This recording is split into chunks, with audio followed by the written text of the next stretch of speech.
Olá, sejam todos muito bem-vindos aqui na Casa de Deus. Boa noite a todos vocês também que estão aqui presentes. É com muita honra e com muita alegria que estamos aqui mais uma vez para louvar e agradecer o nome do nosso Senhor. Vamos começar nosso culto com o nosso momento de louvor, cantando o hino 489 do nosso inário.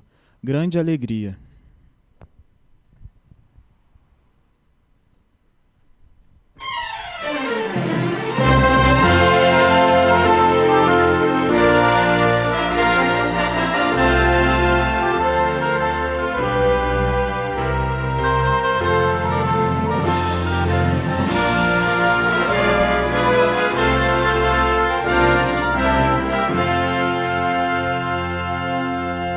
Grande alegria inundou meu coração ao descobrir que Cristo logo vai voltar.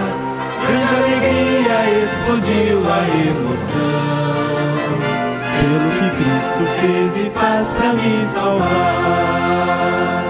Olhando ao redor eu vejo a dor, pessoas sofrendo sem amor, comendo miséria para não morrer, tentando na vida não sofrer. Olhando ao redor eu vejo fé no mundo que quer mudar até, mas esta mudança nunca vai chegar, senão quando Cristo retornar. Grande alegria inundou meu coração ao descobrir que Cristo logo vai voltar. Grande alegria explodiu a emoção pelo que Cristo fez e faz pra me salvar. Olhando ao redor eu vejo o fim de tudo que tem valor pra mim. Os sonhos da vida todos pelo chão, o mundo é só desolação. Olhando ao redor eu vejo o céu fechado e coberto por um véu. O brilho do mundo então se apagou e a vinda de Cristo então brilhou. Grande alegria inundou meu coração ao descobrir que Cristo logo vai voltar. Grande alegria explodiu a emoção pelo que Cristo fez e faz pra me salvar.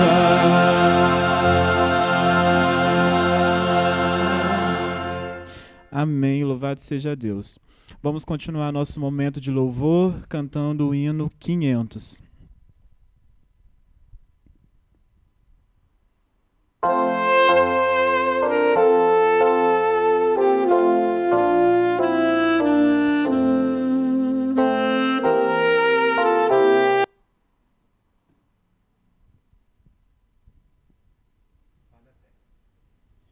Acontece.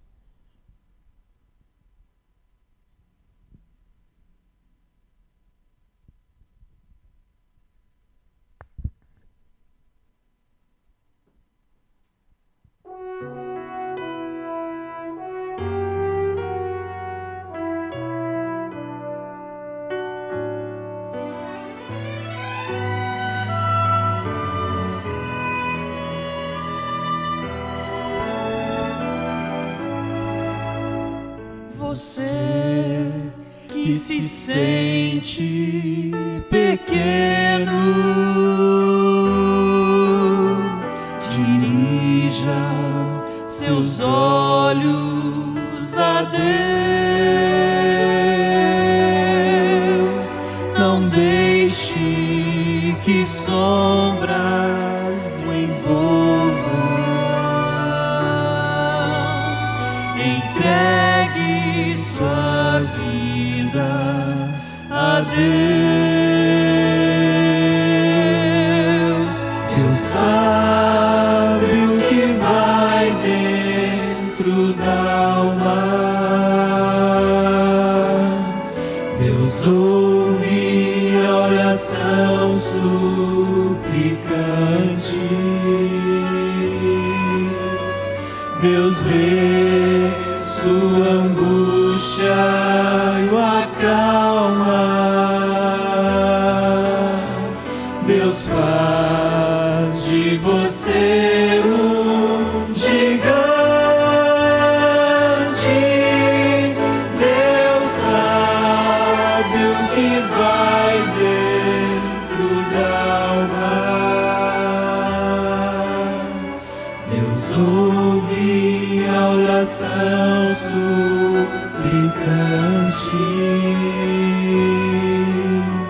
Deus vê sua angústia e o acalma. Deus sabe, Deus ouve, Deus vê. Se a vida levou os castelos que em sonhos você construiu,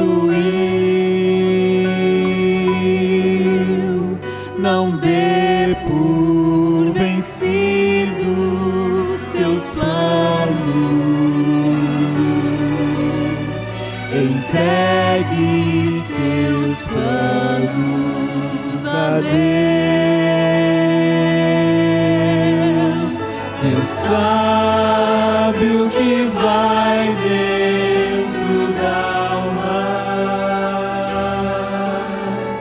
Deus ouve a oração suplicante. Deus vê sua angústia e o acalma. Deus faz de você um gigante. Deus sabe o que vai dentro da alma. Deus ouve a oração suplicante.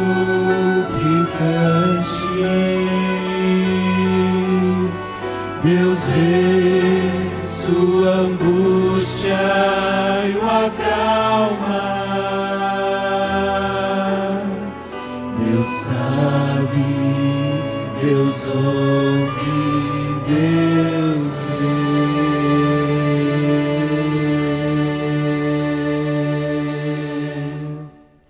Amém. Vamos cantar agora, louvar ao nosso Deus com o hino 477, Canção da Vida.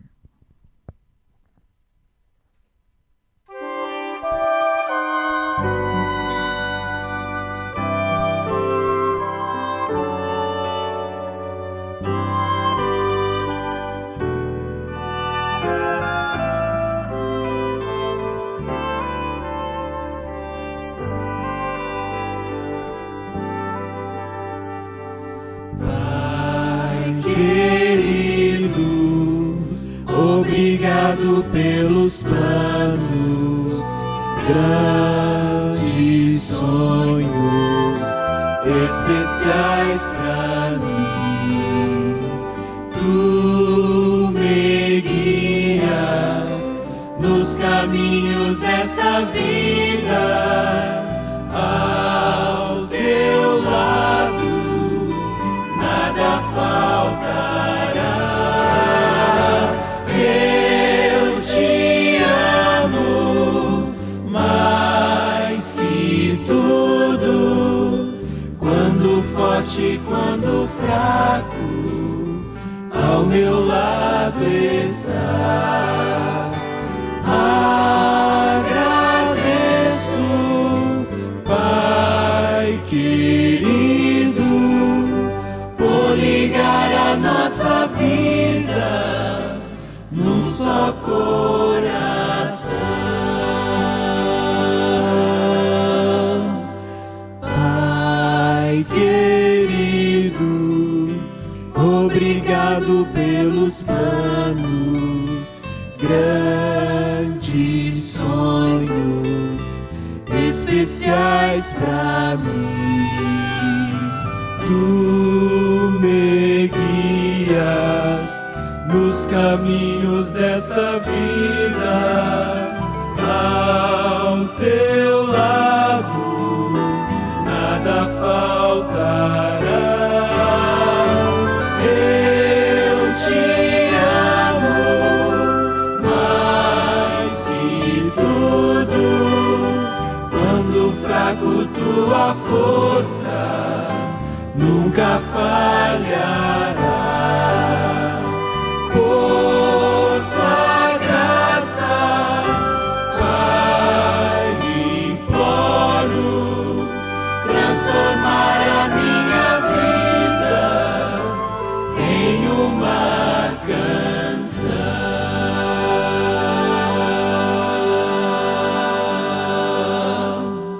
Amém.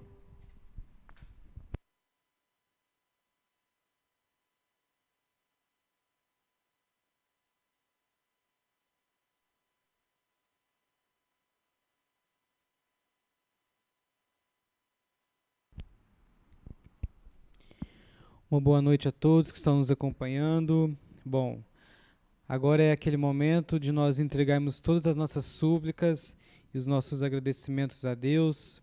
Cada um de nós aqui tem diversos motivos para ser grato a Deus. São muitos milagres, muitos livramentos, muitas coisas que Deus opera na nossa vida, mas também são muitas lutas, são muitas provações, muitos fardos que nós precisamos entregar aos pés de Cristo. E esse é o momento. Queria convidar você, e onde você está, que você ficasse em espírito de oração, que você curvasse as suas frontes para que a gente fale com Deus. Oremos.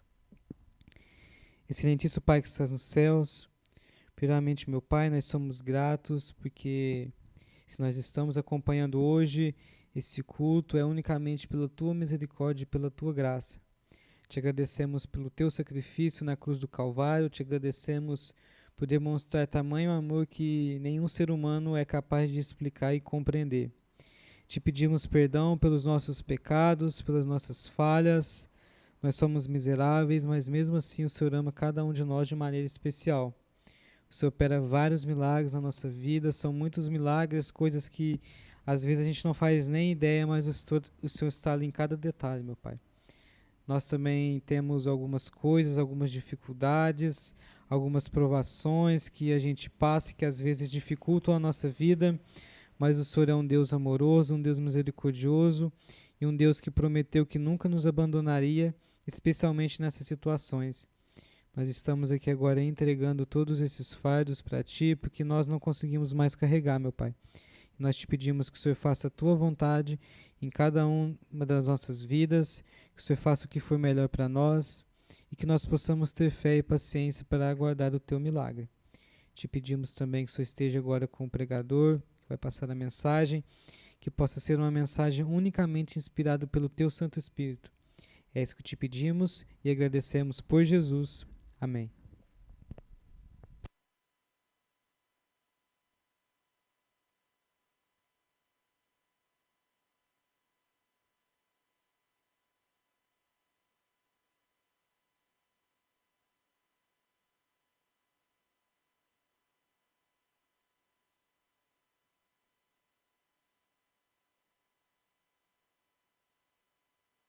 Não tá certo. Bom, mais uma vez, uma boa noite a todos, boa noite aos amigos que estão presentes. É muito bom ter vocês aqui junto conosco e você também que está em casa para estudarmos juntos a palavra de Deus. Eu ainda sou perdido com essas tecnologias aqui. A gente vai aprendendo junto.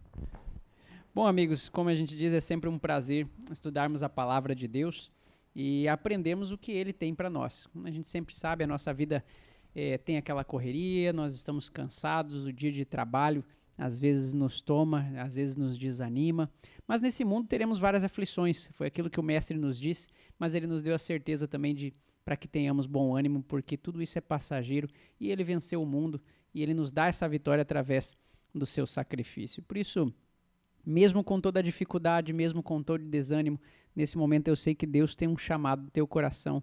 Ele chama o teu coração para que venhamos a entender a sua vontade através das Escrituras. Eu queria convidar vocês que estão aqui presentes e o pessoal de casa também a orarmos e pedimos para que Ele nos ajude a entender mais a sua palavra. Oremos. Querido Deus, amado Pai, obrigado mais uma vez pela tua graça, pelo teu amor, pela maneira especial como o Senhor cuida de nós a cada dia. O Senhor sabe do nosso coração e nesse momento queremos entregar a nossa vida a Ti e falamos, Pai, estamos cansados, estamos às vezes chateados, às vezes desmotivados. Eu sei que todos em casa às vezes têm algo do qual incomoda o coração.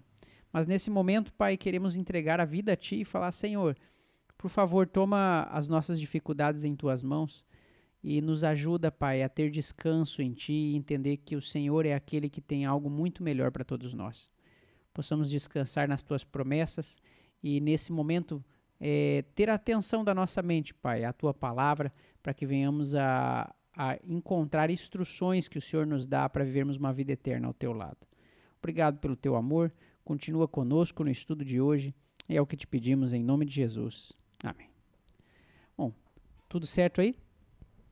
Então tá certo. Enquanto isso, se você puder passar para mim só para a história de hoje, hoje nós vamos estudar um pouquinho a respeito do livro de Lucas, no capítulo 20. Então abram a Bíblia junto comigo, como nós costumamos sempre dizer, é uma palavra que toca os nossos corações, não deixe de abrir a sua Bíblia, porque quando a gente abre a Bíblia é Deus falando conosco, amém?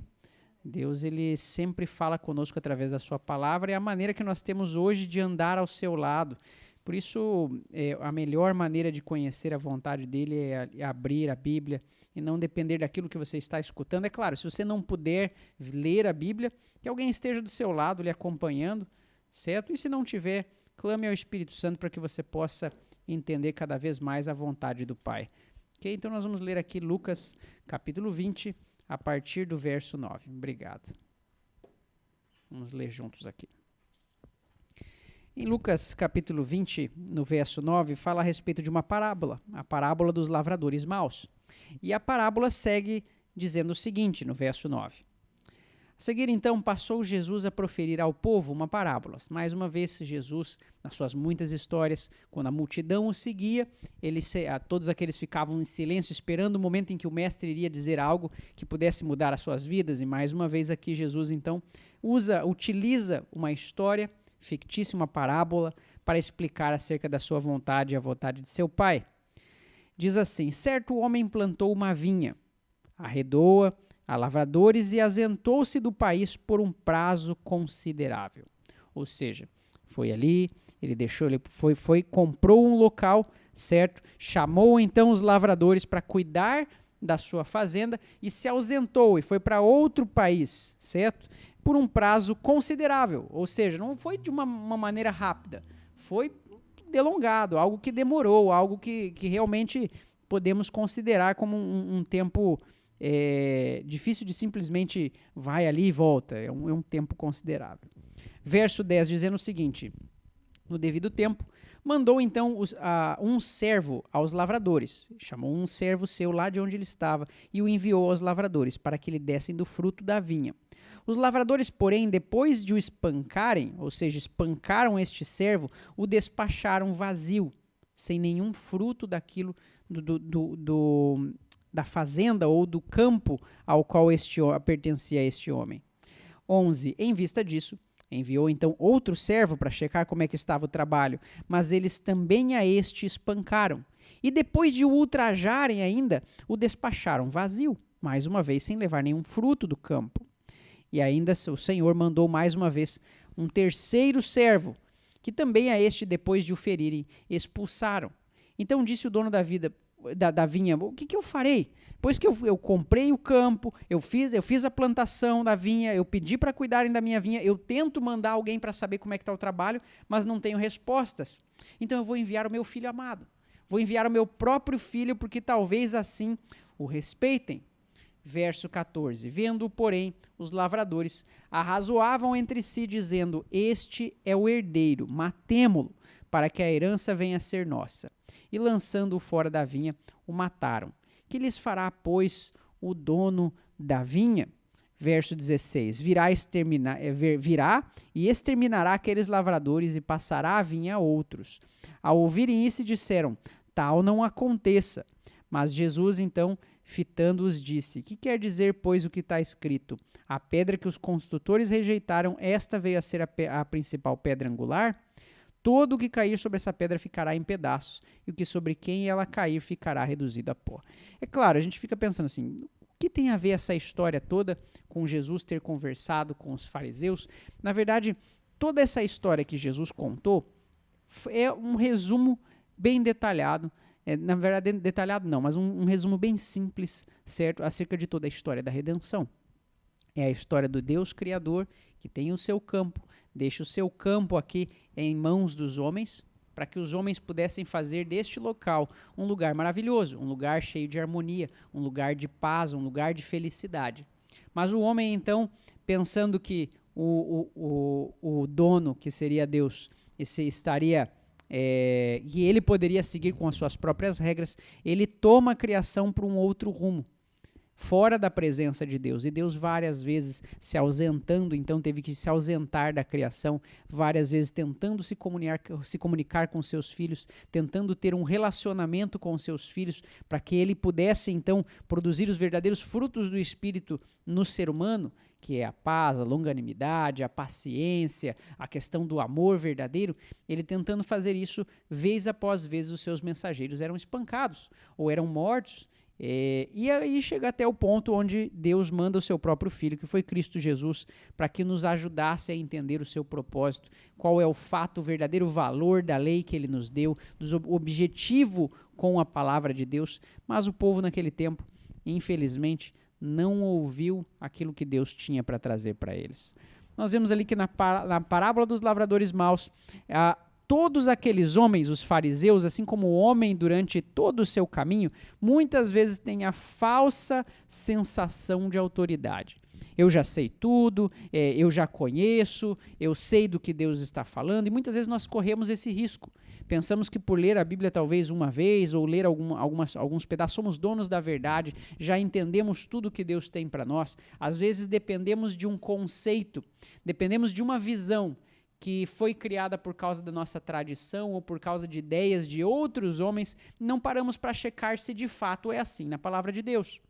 Então, muitas vezes nós temos essa falsa sensação de autoridade. Eu já conheço, eu estou melhor do que fulano de tal, eu não sou tão pecador quanto aquele outro homem. E essa era a sensação que havia no tempo de Cristo Jesus, entre os fariseus. A sensação de que eles já eram aqueles que conheciam toda a lei de Moisés, eles eram aqueles que já tinham uma vida em santidade, num patamar mais alto que o restante da população. Então eles tinham essa falsa sensação de autoridade. Desprezaram, o povo durante a história desprezou a mensagem de cada um dos profetas. Qual era a mensagem dos profetas? Todos os profetas vinham até o povo de Deus e clamavam a mesma frase sempre: arrependei-vos e convertei-vos. O objetivo de Deus sempre era trazer o ser humano ao arrependimento e fazer com que ele tivesse uma mudança de vida, para que ele entendesse qual era o propósito de Deus de ser uma bênção, de haver harmonia perfeita entre toda a criação. Mas o ser humano muitas vezes desprezava as mensagens dos profetas. Muitos profetas foram apedrejados, perseguidos, chamados daqueles que perturbavam, os perturbadores de Israel, quando na verdade eram aqueles que eram mandados por Deus para trazer Israel para perto dele.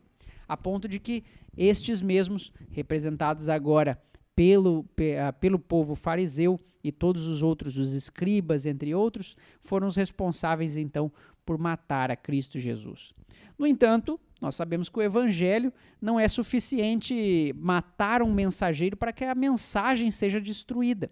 O evangelho continuou crescendo independentemente da morte de tantos profetas. E o melhor ainda, pela morte de Cristo Jesus, nós vemos o verdadeiro sacrifício no qual ele já esperava, ele já sabia, não o tomou de surpresa, mas ele como cordeiro veio e oferece então o seu sangue como sacrifício. Da mesma maneira que existia o sacrifício do cordeiro no ritual do santuário, agora Cristo Jesus é aquele que oferece o seu próprio sangue em oferta para o resgate do ser humano pecador. Então nós vemos assim, mas mesmo sabendo toda essa história, por que muitas pessoas ainda rejeitam os mensageiros de Deus? Por que muitas pessoas ainda... por que naquele tempo o povo tinha o costume também de rejeitar o povo de Deus? E é sobre isso que nós vamos estar estudando, vamos fazer as nossas questões e vamos aqui estudar a Bíblia juntos para obter mais respostas. A primeira pergunta diz assim: a respeito de quem Moisés e os profetas escreveram? Nós sabemos que o Novo Testamento fala a respeito de Cristo Jesus e a vida que ele passou com os discípulos. Mas e o Antigo Testamento? Sobre quem que eles estavam escrevendo? E nós vemos lá em João capítulo 1, verso 45. Filipe achou Natanael e disse-lhe: havemos achado aquele de quem Moisés escreveu na lei e os profetas, Jesus de Nazaré, filho de José. É claro, aqui a gente tem uma resposta pelo próprio Filipe, né? O Filipe é um dos discípulos, foi aquele que disse assim: olha, nós finalmente achamos aquele que tanto esperávamos. Ou seja, a Bíblia que existia naquele tempo não era o Novo Testamento que eu e você estamos lendo agora. O Novo Testamento foram as cartas dos discípulos, as igrejas que existiam naquela situação, naquele território. Mas nós vemos que a Bíblia que eles utilizavam no tempo de Jesus era o Antigo Testamento. E cada um dos profetas indicavam a vinda do Filho de Deus, aquele que viria para proclamar mais uma vez o reino de Deus, o reino da terra como o reino de Deus mais uma vez. Ele tomaria mais uma vez a posse da criação e nos daria então mais uma vez a chance de redenção através da sua graça. E este, é claro, foi Cristo Jesus que nos trouxe salvação. Então a Bíblia inteira, Moisés e todos os outros profetas sempre falaram a respeito de Cristo Jesus. Segunda pergunta: antes de Deus realizar suas obras na terra, o que ele faz? Certo? Antes de Deus realizar todas as suas obras na terra, o que ele faz? Amós, capítulo 3, no verso 7, diz assim: certamente o Senhor Deus não fará alguma coisa sem ter revelado o seu segredo aos seus servos, os profetas. Como assim? Todo o plano de Deus, tudo aquilo que ele faz na terra, todo o plano dele que foi antigamente, que é para o futuro, sobre a volta de Jesus e todas as coisas que ainda vão de ser, aquilo que mais importa, Deus sempre explicou aos profetas. O profeta sempre foi aquele que tinha dois objetivos. Primeiro, o profeta era o representante de Deus, o porta-voz de Deus, para chamá-los de volta a ter um relacionamento com Deus. E por segundo, adverti-los e prepará-los para aquilo que aí ainda iria vir. Então Deus era aquele que utilizava os profetas para o bem de todo o povo. O objetivo de Deus não era adivinhar o futuro de um indivíduo. O objetivo de Deus não era fazer alguém ficar feliz porque ia ganhar uma casa, ia ganhar um carro, ou tentar adivinhar com quem ele iria casar. Não, esse não era o objetivo de um profeta. O objetivo de um profeta era trazer o seu povo de volta aos caminhos de Deus e falar ao povo acerca da bênção e do controle que Deus tem sobre a história. Então, ele mostrava a plenitude de Deus, o seu conhecimento e a maneira como Deus guiava todas as coisas. Isso é maravilhoso, porque quando olhamos na Bíblia, a maneira como Deus age através dos profetas, ficamos maravilhados. Nós vamos continuar estudando, senão eu já vou, que nem diz os jovens aqui, a gente já vai dar um spoiler aqui, né? Vamos contar um pouquinho aquilo que ainda vai vir à frente. Então continua aí junto com a gente, vamos estudando, nós vamos falar mais ainda de como Deus se comunicava com o seu povo. Então, antes de Deus realizar as suas obras na terra, ele sempre revela o que vai fazer aos seus servos, os profetas. Terceira pergunta: de que modo então Deus revela suas mensagens aos profetas? E nós vemos ali em Números, capítulo 12, verso 6. E Deus então disse: ouvi agora as minhas palavras, se entre vós houver profeta, eu, o Senhor, em visão, a ele me farei conhecer, ou em sonhos falarei com ele. Então é claro, Deus é aquele que falava com os profetas de várias maneiras. Nós vemos lá em Hebreus capítulo 1 que Deus ele falou outra hora com os nossos pais, com os nossos antepassados por muitas maneiras. E é claro, entre as principais, Deus sempre falou com o seu povo através de visões, através de sonhos que ele davam a seus profetas.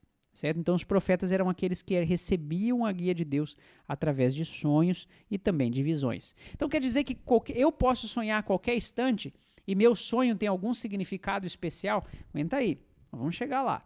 Nós vamos tentar entender que Deus não é para todo mundo que isso acontece. Como é que eu posso saber se é a vontade de Deus ou não? Continua acompanhando conosco. Então nós vemos aqui a terceira pergunta. De que modo que Deus revelava as suas mensagens? Nós vemos que era por meio de visões e também de sonhos. Mas é claro, também há outras maneiras, como nós vemos a questão da sarça ardente com Moisés, ou a questão até mesmo dos anjos que foram enviados para conversar com Maria, entre outras pessoas, assim como Daniel, mas a maioria dos profetas conseguiam ver a mensagem através de visões e também de sonhos. A quarta pergunta, qual é o propósito de Deus ao chamar então os profetas? Por que ele queria? Como nós já dizemos, Oséias 12:13 diz assim: mas o Senhor, por meio de um profeta, fez subir a Israel do Egito, e por um profeta foi ele guardado. Então nós vemos assim, é claro, como eu já tinha dito para vocês, Deus ele tem um objetivo de chamar o povo de volta para ele, assim como ele também disse a Moisés em Êxodo 8, onde ele fala assim: e me farão um santuário e habitarei entre eles. Então nós vemos ali que o objetivo de Deus sempre foi habitar com o seu povo, estar perto do seu povo. E nós vemos qual é o propósito de Deus então a chamar os profetas? É conduzir e guardar o seu povo, trazer o seu povo para perto dele, ter uma comunhão, um relacionamento com o seu povo e fazer do seu povo uma bênção a todas as nações. Isso sempre foi o chamado de todo profeta, todo patriarca e assim por diante, todo cristão. Então nós vemos aqui a quinta pergunta: quais são as duas características de uma igreja verdadeira? Como é que eu posso saber se uma igreja tem sido guiada por Deus? Quando eu falo igreja, mais uma vez, não é a questão de placa, mas eu estou falando de pessoas guiadas por Deus. Como é que eu sei que eu faço parte de um grupo de pessoas que é guiado por Deus? Como é que eu posso saber se onde eu estou seguindo a palavra de Deus, se estou fazendo a vontade de Deus ou não? E nós vemos ali em Apocalipse 12, no verso 17. Diz assim que o dragão, nos últimos tempos, né, assim que ele caiu do céu, ele irou-se então contra a mulher. A mulher, como nós já vimos, também é o símbolo para a igreja. A igreja é colocada como uma mulher e Jesus é colocado como esposo. E diz então aqui que o dragão, ou seja, Satanás, irou-se contra a igreja, contra a mulher, e foi fazer guerra aos remanescentes da sua semente, e os que guardam os mandamentos de Deus e têm o testemunho de Jesus. Esse testemunho de Jesus, a gente precisa pensar, o que é esse testemunho de Jesus? A gente já sabe que ali, duas características da igreja verdadeira é qual? Uma igreja que faz a vontade de Deus, ela tem que conhecer os mandamentos de Deus, tem que saber o que Deus pede, porque que nem a gente fala assim, me amais guardando os meus mandamentos. Deus é aquele que ele nos ama, ele cuida de nós, mas ele espera que nós colocar os seus mandamentos em nosso coração. Então, a igreja de Deus, um povo de Deus, primeiramente tem que conhecer os mandamentos de Deus e segundo, tem que ter o testemunho de Jesus Cristo. E aí vem a pergunta, mas o que é esse testemunho de Jesus Cristo? Nós vemos ainda em Apocalipse, capítulo 19, no verso 10, que diz assim: e eu lancei-me a seus pés para o adorar. Aqui falando a respeito de João. João teve uma visão onde um anjo veio e falou com ele. Depois de o anjo ter conversado todas as coisas, João então se atira aos pés do anjo para adorar. João vai adorar o anjo e o anjo responde o seguinte: olha, não faça, levanta daí, não faça tal coisa, eu sou teu conservo. Ou seja, nós dois somos servos de mesmo nível perante Deus. Então, e também dos teus irmãos, e que tem o testemunho de Jesus, adora a Deus somente, porque o testemunho de Jesus é o espírito de profecia. Jesus é aquele que sempre testifica a sua vontade através dos profetas.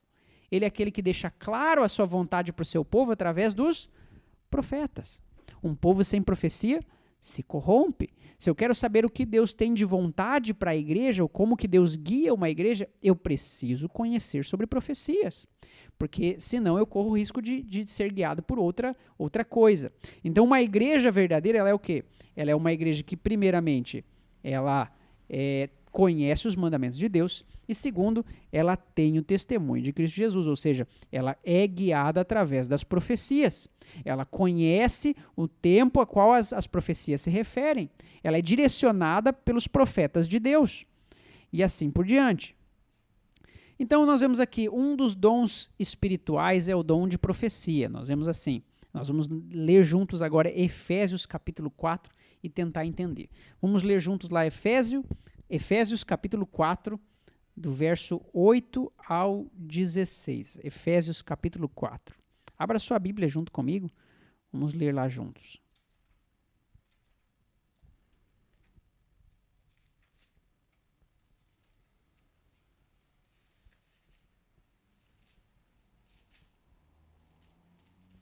Efésios, capítulo 4, a partir do verso 8, diz o seguinte: por isso diz: quando ele subiu às alturas, levou cativo o cativeiro e concedeu dons aos homens. Ou seja, Cristo Jesus é aquele que concede os dons aos homens. Ora, o que quer dizer subiu, senão que também havia descido até as regiões inferiores da terra? Aquele que desceu é também o mesmo que subiu acima de todos os céus, para encher todas as coisas.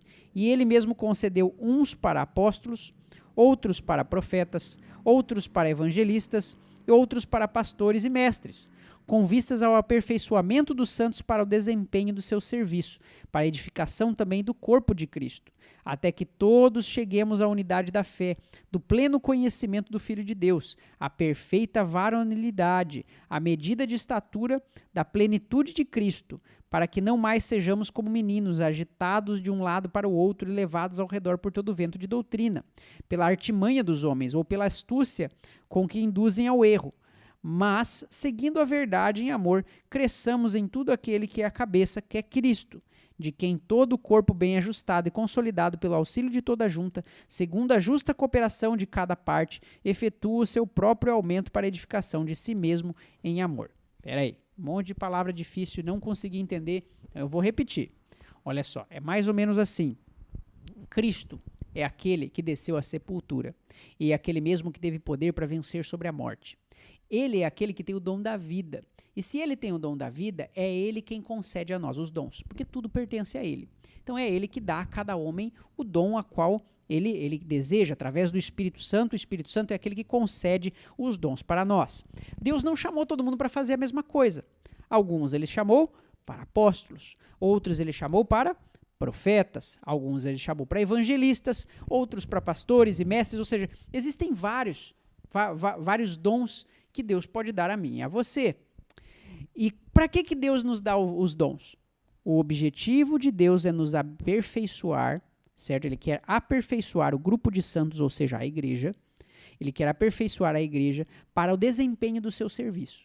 Ou seja, Deus ele aperfeiçoa a sua igreja para que a igreja possa levar o evangelho adiante, possa abençoar outras pessoas e possa estar mais bem equipada, possa servir de melhor forma à humanidade.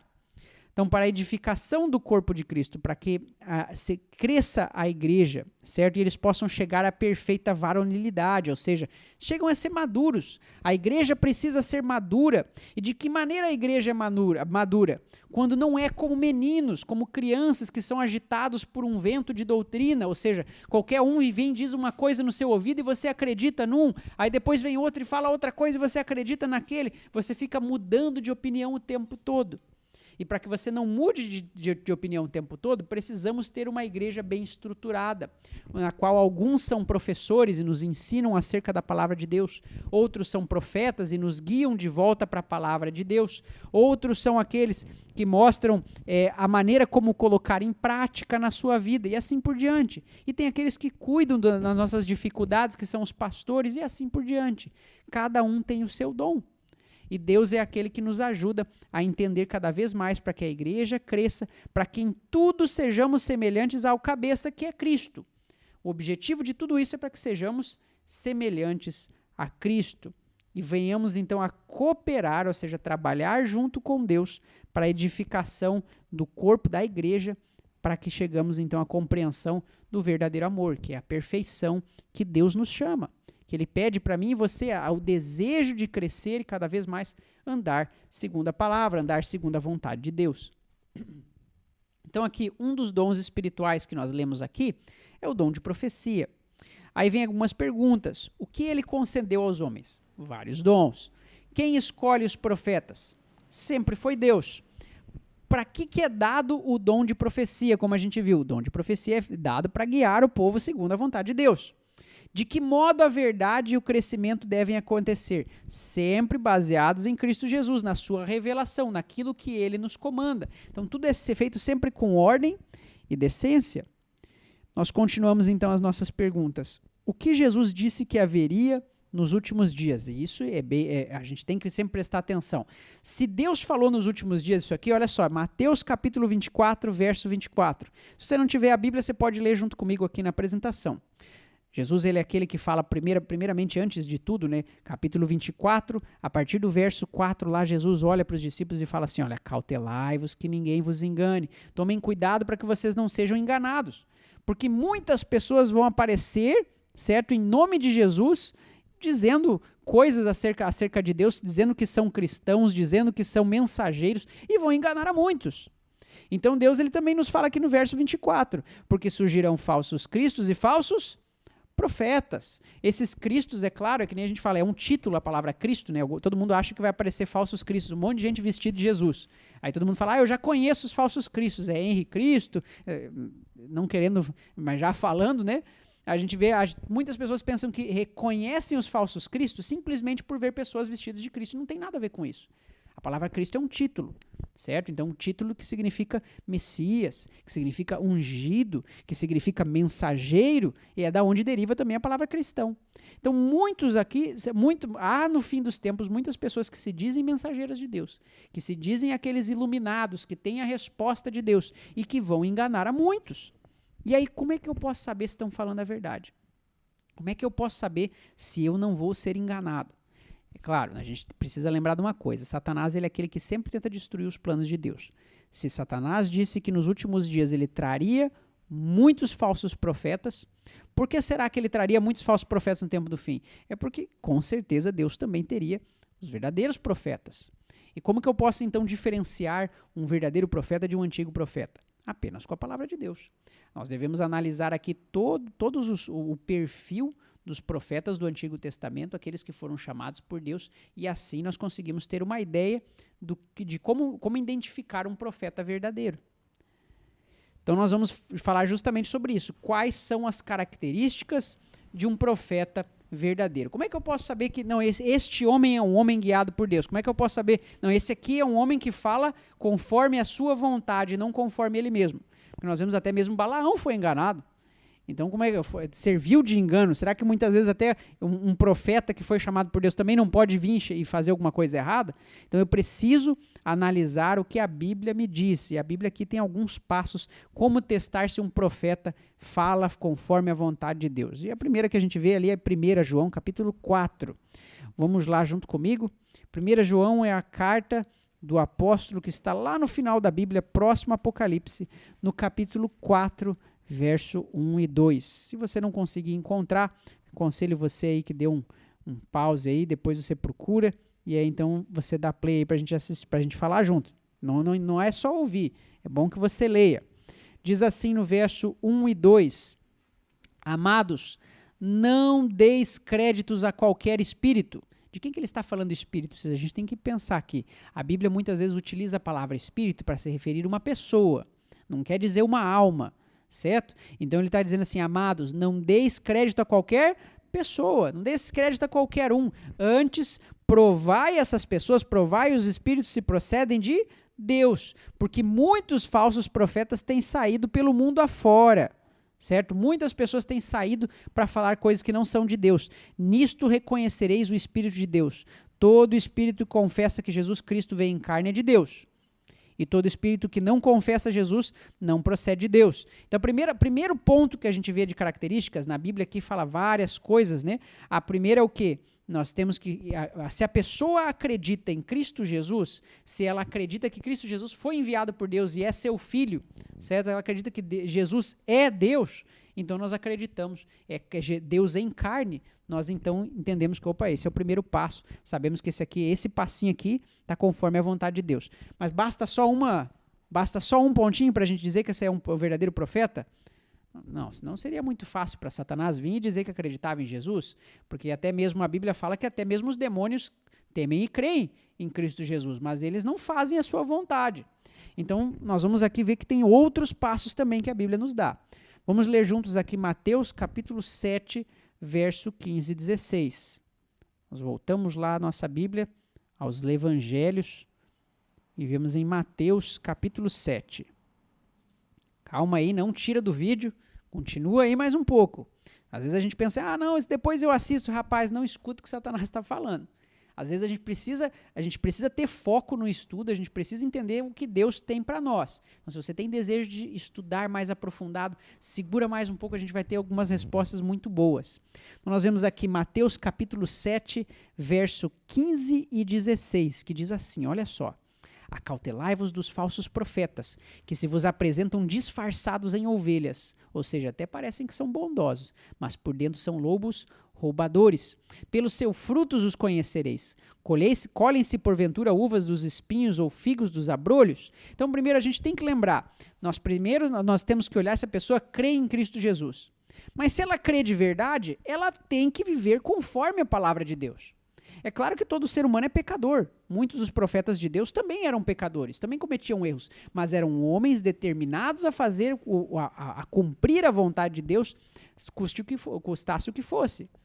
Então eram homens que eram de palavra, eram homens que produziam os frutos de Deus na sua vida. Então não adianta apenas crer, mas tem que produzir os frutos em sua vida. Vamos lá então para Isaías capítulo 8, lá no Antigo Testamento, Isaías capítulo 8.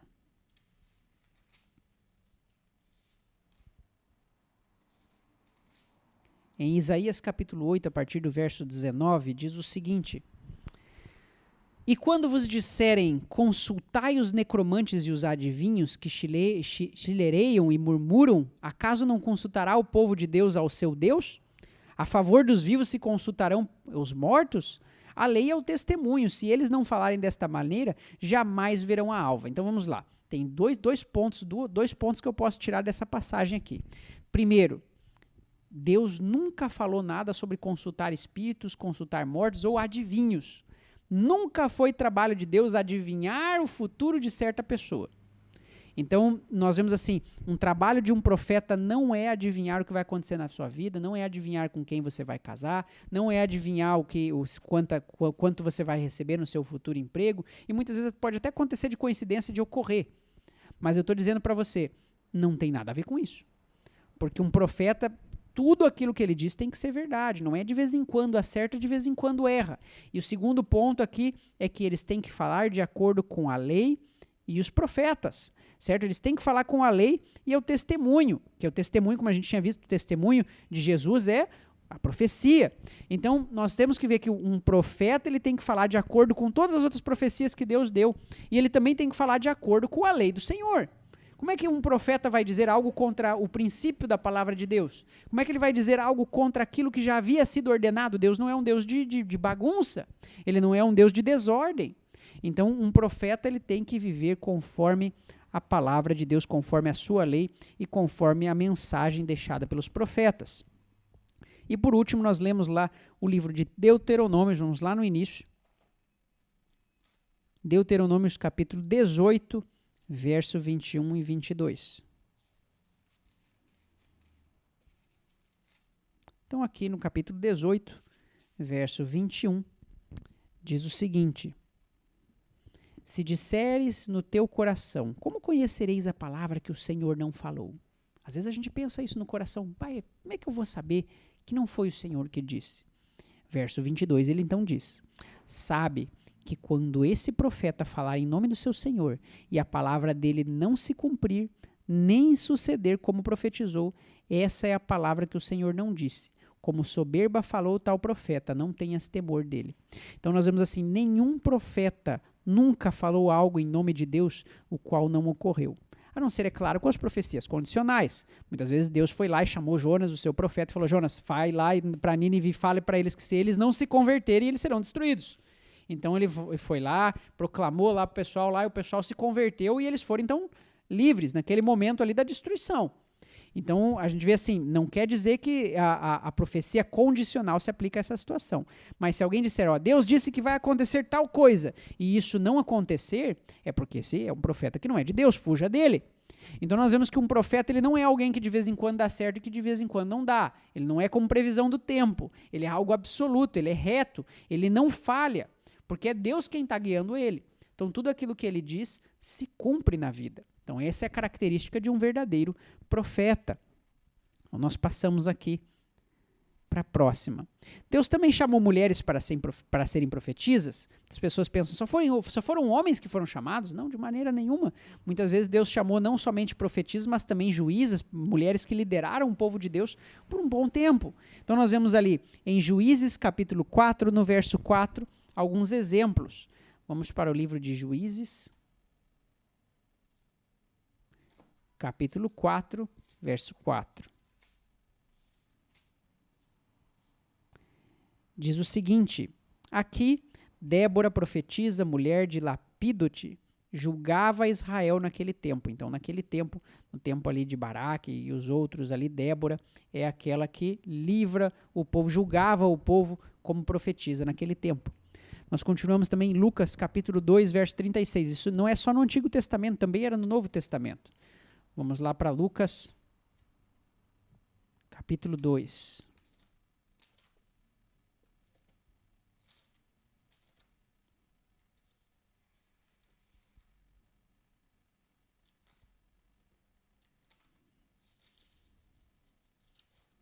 Em Lucas capítulo 2, aqui no verso 36, diz o seguinte, que naquele tempo, no tempo de Cristo Jesus, no nascimento de Cristo Jesus, havia uma profetisa chamada Ana, filha de Fanuel, da tribo de Asser, avançada em dias, que vivera com seu marido 7 anos desde que se casaram. Então nós vemos assim que as profetisas sempre existiram desde o Antigo Testamento, como também no Novo Testamento.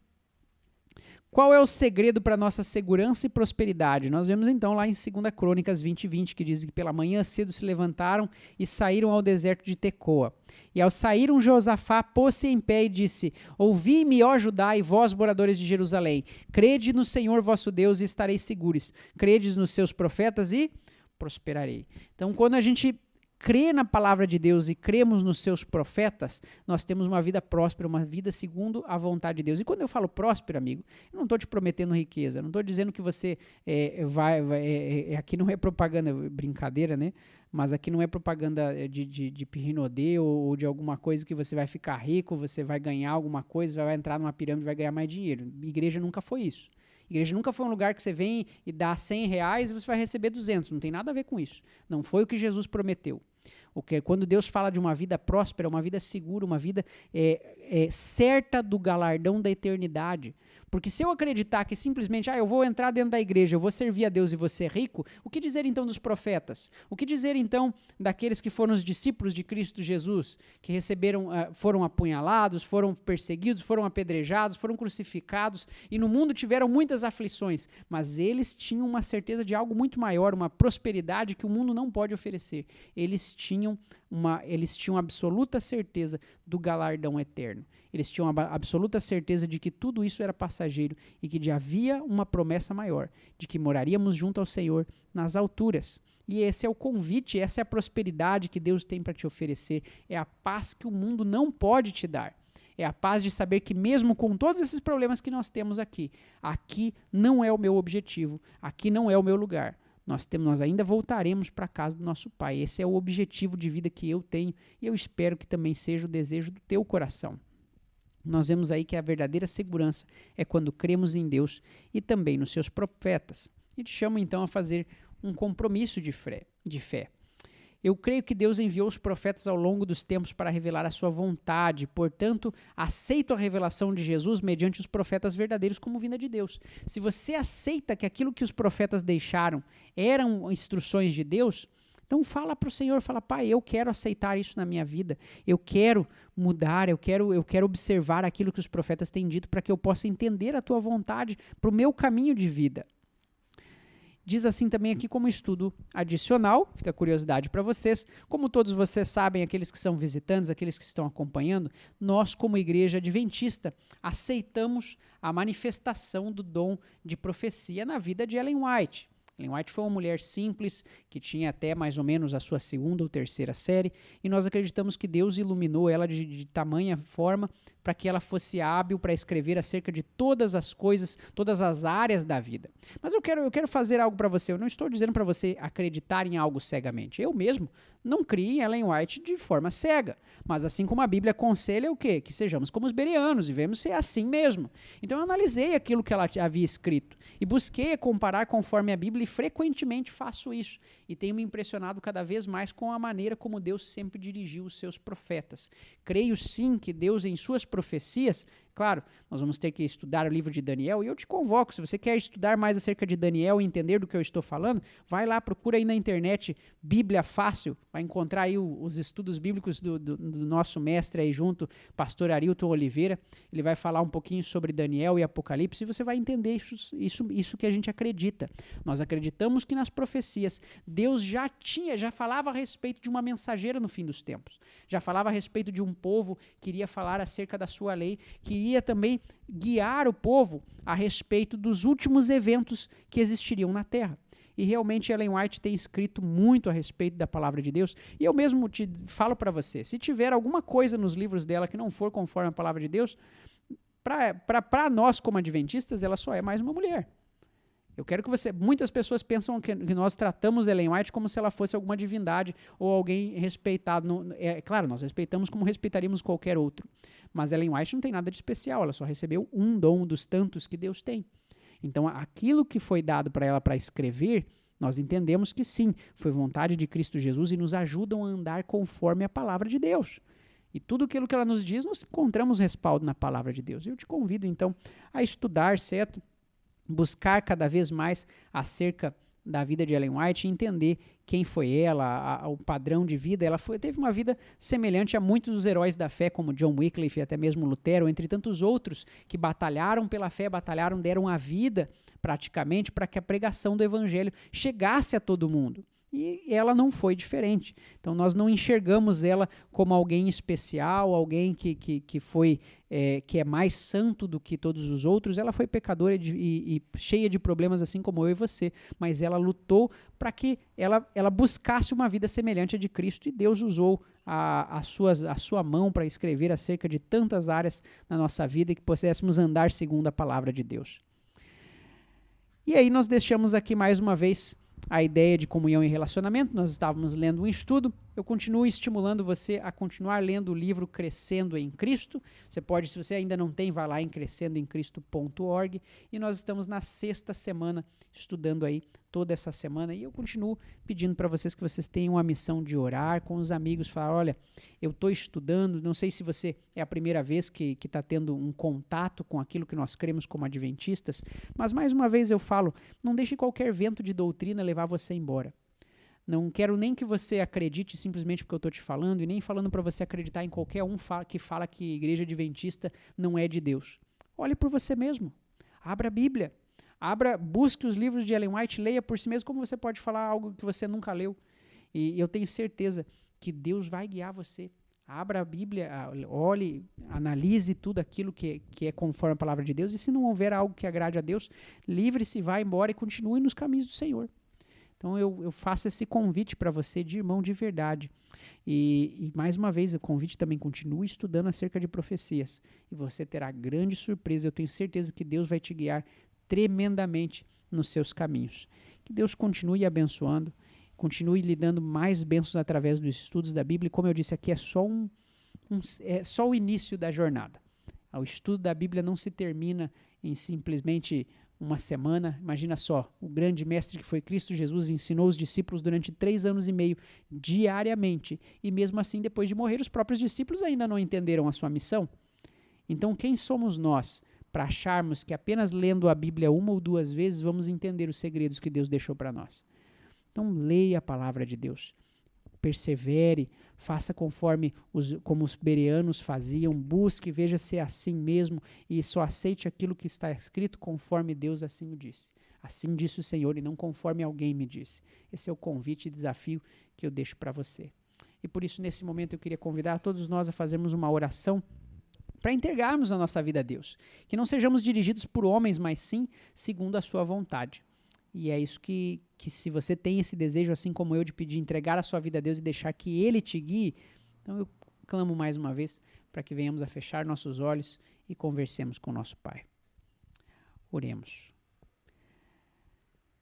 Grandioso Deus, nosso amado Pai, mais uma vez estamos aqui clamando de coração aberto, Pai. Não nos deixa ter preconceitos, não nos deixa também sermos cegos, Pai. Mas, por favor, nos guia segundo a Tua vontade. Nos ajuda, Senhor, a ver o que pertence a Ti e o que não pertence, Senhor. É normal que nestes dias tenhamos medo, fiquemos sempre com o pé atrás com tudo aquilo que é novidade, porque no mundo que vivemos cheio de mentiras, é quase certo sermos enganados constantemente. Mas eu sei também que só existem enganos, Pai, porque o Senhor é aquele que sempre desejou nos mostrar a verdade. E por isso estamos aqui, Senhor, por favor, clamando a Ti, Senhor, nos guia para que venhamos a compreender a Tua vontade segundo as Escrituras, segundo as profecias, segundo aquilo que o Senhor deixou para nós.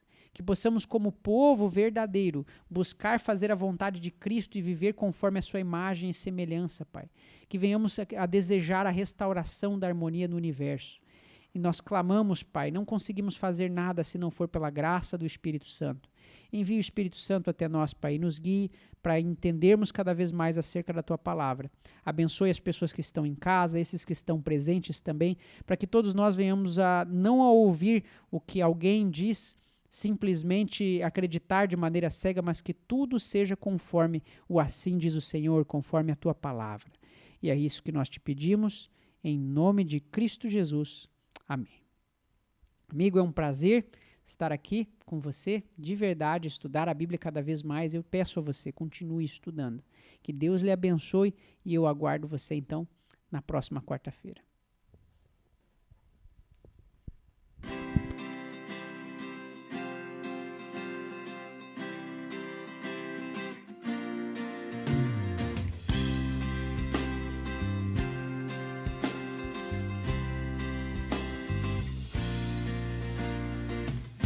Senhor, em mim habitar, pois quero ser templo Teu.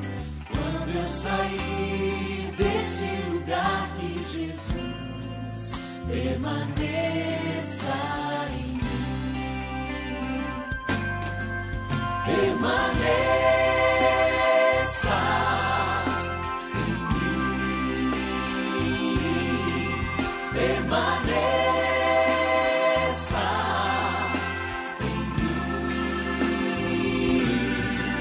Permaneça em mim, meu Senhor, permaneça em mim. Venha, Senhor, em mim habitar, pois quero ser templo Teu. Quando eu sair deste lugar, que Jesus permaneça.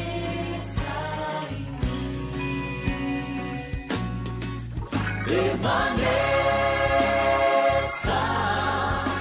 em mim, permaneça em mim, permaneça em mim, meu Senhor, permaneça em mim, permaneça.